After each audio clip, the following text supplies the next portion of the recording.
So yeah, that's Firewalker. Haven't seen it yet. Next up is a film that's part of a franchise that I was never really a huge fan of. But after seeing this, I mean, after I saw this, I gotta admit, this was a good movie, though. I'm not a big fan of this particular thing, but this movie I actually really liked. And that is Star Trek First Contact. This is the one where Captain Picard draws the line.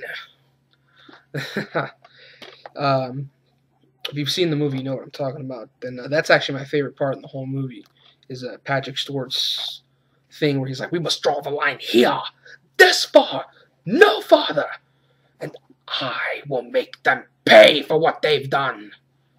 You know, I love that. That is my favorite part. But a really fun sci-fi film.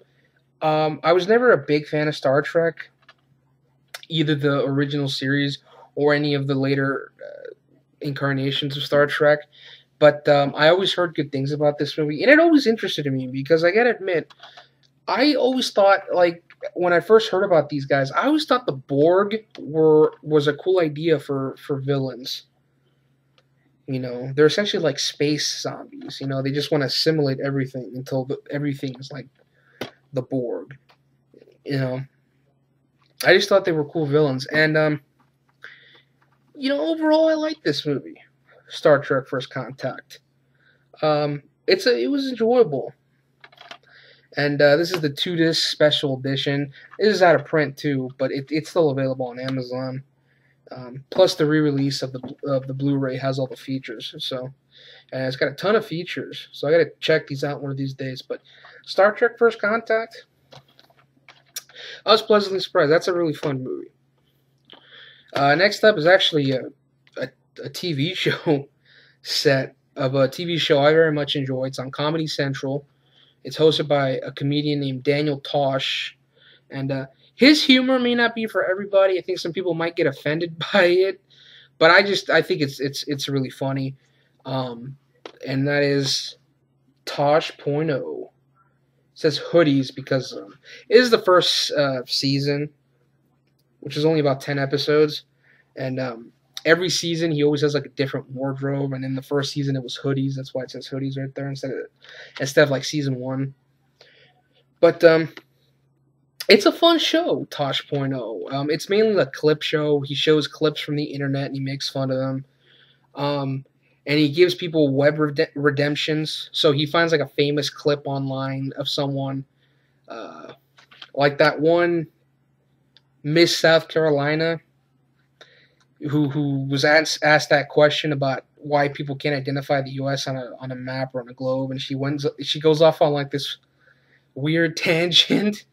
And she keeps saying the word "such as" over and over again. And and he goes out and he finds these people from these videos, and he gives them, he's like, the world wants to know, you ready to give another shot, And it's a lot of fun. I actually like Tosh.0.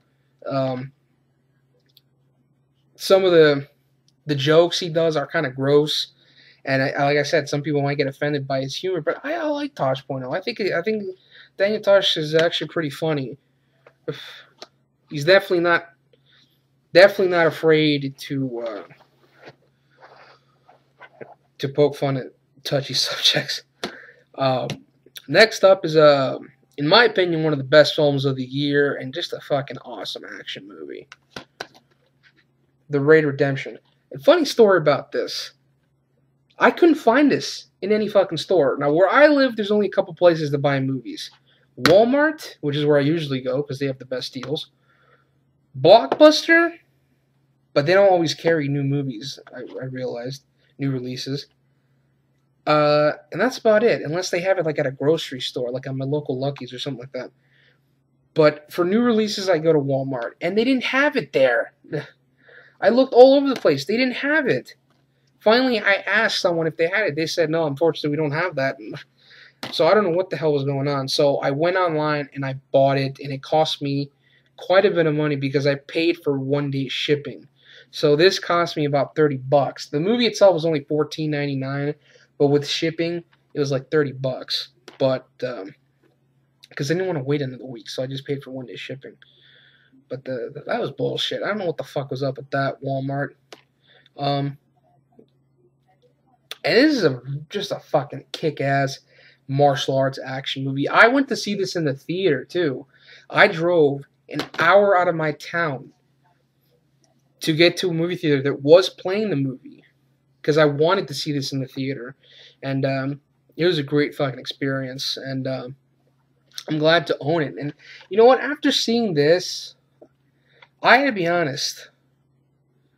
This is way better than Ombak 2. And it's a fuck ton better than Ombak 3. You know, Ombak 2 I thought was okay the first time. Second time, I didn't care. Third time, you know, when I saw Ombak 3, I mean, just lame. This is much better. And you know what? After seeing this, I gotta say it. Tony, you know, fuck Tony Jaa. Fuck him. If he's okay, you know, it's like if you can't handle the stress of being in these movies and stuff like that. If it's just physically hard on you, I get it. But if it's just the stress and everything, then why'd you get into it in the first place? I don't get it. You know, if you can't handle that, don't even bother. You know? If it's just because the movies take a physical toll on his body and he just doesn't want to, you know, he doesn't want to go through all that pain, doesn't want to get hurt, fine, I understand. But if it's just because of the stress thing, again, I don't know, maybe I should do some research, but as of right now, like, I don't even know if Tony Jaa is going to do any more movies, so whatever, doesn't really matter. Anyway, next up is an Eddie Murphy film, which I also found at Walmart for $5. The Golden Child. Definitely one of his better films. I remember I saw this a while ago when I was younger and really enjoyed it. And I was surprised to see it at Walmart because I thought this was actually out of print, but I guess Paramount re-released it. But yeah, The Golden Child. Back when Eddie Murphy was still funny, or as I like to call it, back when Eddie Murphy still tried. But anyway, that's The Golden Child. It's a good one. Next up, Black Rain, Special Collector's Edition. I was actually watching this on my TV. I had it recorded on my DVR. I recorded off IFC. Back when Dish was still carrying IFC, it doesn't anymore, so I no longer have that channel. But I recorded on there, and I was watching it, and it's a good movie. I liked what I saw, and I just decided, what the hell. I didn't finish watching it. That's the thing. But I liked what I saw, so I just decided to pick up the DVD now. Because I believe this is out of print, because the prices on this DVD has been going up lately.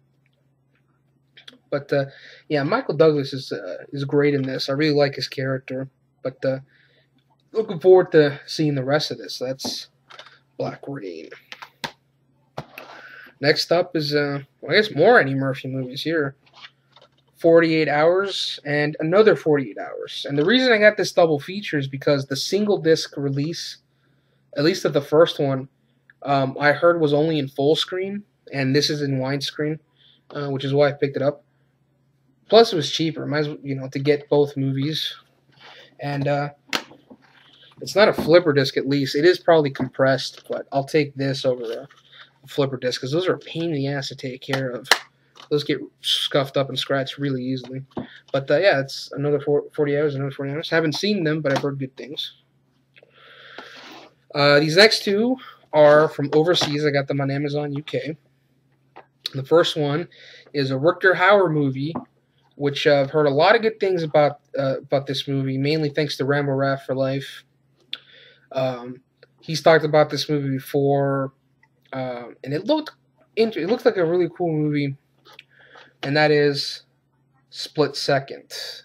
And supposedly this is the uncut version. It says right there, uncut. I don't know if there's any difference. I haven't seen it yet, but I don't know if the American release was cut down. I don't really know what the story is, but it said uncut. The reason I got this is because the U.S. release is incredibly hard to find, and it goes for hundreds of dollars on Amazon. I think the cheapest one was like $86 for a used copy. That was a while ago. I don't know how much it probably is now. But overseas, it was at a decent price. I don't know how much it was in euros. What it would be here in America, I don't remember. But it definitely wasn't fucking $100. But I haven't seen it yet. These actually came in the mail today. But I heard a lot of good things about Split Second. So when I saw it there for sale, I picked it up. And this is the German release. I believe that's German. Provazier and Shock and Hot. I don't know. I can't read it. Because I know that little rating right there isn't from the UK. Because the UK DVDs ratings don't look like that. But I heard some good things. It's a sci-fi action movie, and I like Rutger Hauer, and always been curious about this one. So that's Split Second. Next up is another film I bought because it's incredibly rare, and it goes for shit tons of money on Amazon. Well, Amazon US. Angel Town. With Olivier Gruner, a fun martial arts flick. I first saw this actually online. A very fun martial arts flick. I mean, Olivier Gruner's acting in this is kind of iffy at parts, and you can tell he was still trying to master the English language. But nonetheless, a fun martial arts. God damn it! What the fuck?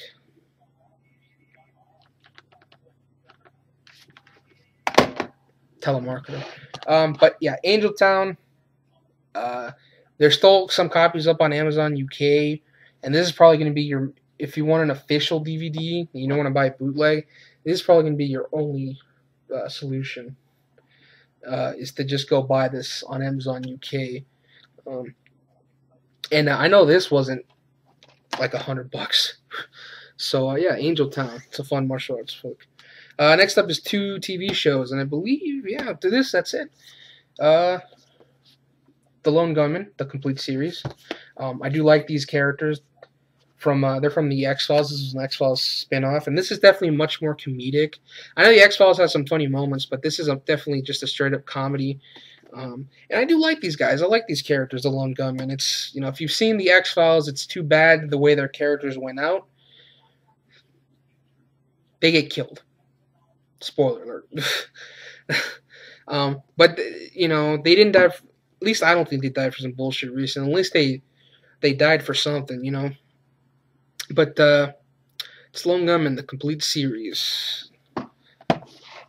Obviously, that show did not take off because that's just, it's the complete series.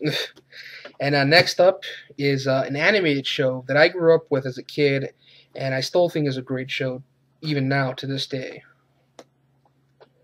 Batman, the animated series, Volume 3. And a long time ago, on my other channel, I showed off the first volume.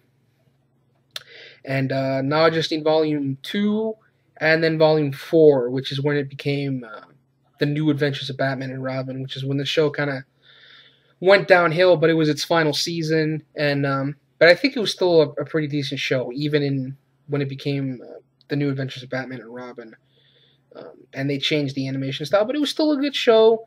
But it was kind of fitting that was its final season. And then we got Batman Beyond, which I also like and I would like to pick up. But yeah, Batman the Animated Series.